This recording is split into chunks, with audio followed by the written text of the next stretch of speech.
السلام علیکم ورحمۃ اللہ وبرکاتہ۔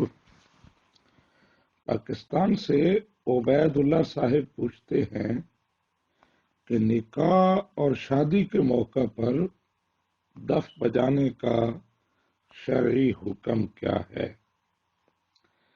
جی عبید اللہ صاحب، نکاح اور شادی کے موقع پر، دیگر خوشی کے مواقع پر دف بجانا جائز ہے۔ نبی رحمت صلی اللہ علیہ وآلہ وسلم کی حدیث مبارکہ ہے، آپ نے ارشاد فرمایا اعلنوا النکاح واجعلوہ فی المساجد واضربوا علیہ بالدف۔ نکاح کا اعلان کرو اور نکاح مسجدوں میں کرو اور دف بجا کر اس کا اعلان کرو، یعنی لوگوں کو پتہ چلنا چاہیے کہ نکاح ہوا ہے۔ خفیہ اور چھپ کر نکاح کرنا یہ سنت کے مطابق نہیں ہے، نکاح اعلانیہ ہونا چاہیے۔ یہ ترمذی شریف کی روایت ہے۔ اسی طرح ترمذی شریف میں ہی ایک اور روایت ہے، نبی رحمت صلی اللہ علیہ وآلہ وسلم نے ارشاد فرمایا فصل ما بین الحلال والحرام الدف والصوت۔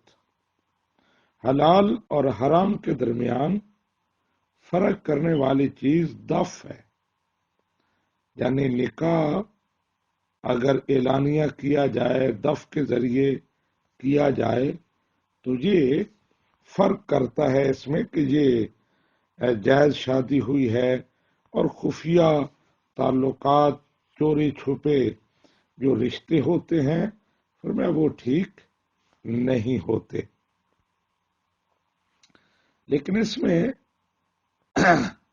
فقہا نے یہ قید لگائی ہے کہ ایسا دف جس میں جھانجریں وغیرہ نہ لگی ہوئی ہوں، اور امام اہل سنت امام احمد رضا خان رحمت اللہ علیہ بیان فرماتے ہیں کہ وہ دف مرد بھی نہ بجائیں اور عزت والی جو صاحب حیثیت معاشرے میں ایک مقام رکھنے والی عورتیں بھی نہ بجائیں، بلکہ چھوٹی بچیاں یا کنیزیں وہ دف بجائیں، اور اس انداز میں بھی نہ بجائیں جس انداز میں پروفیشنل لوگ جو ساز وغیرہ بجاتے ہیں، بلکہ سمپل انداز میں وہ دف بجایا جائے۔ تو یہ نکاح میں جائز ہے، بلکہ مستحب ہے، مندوب ہے، پسندیدہ ہے۔ ھذا ما عندی واللہ ورسولہ اعلم بالصواب۔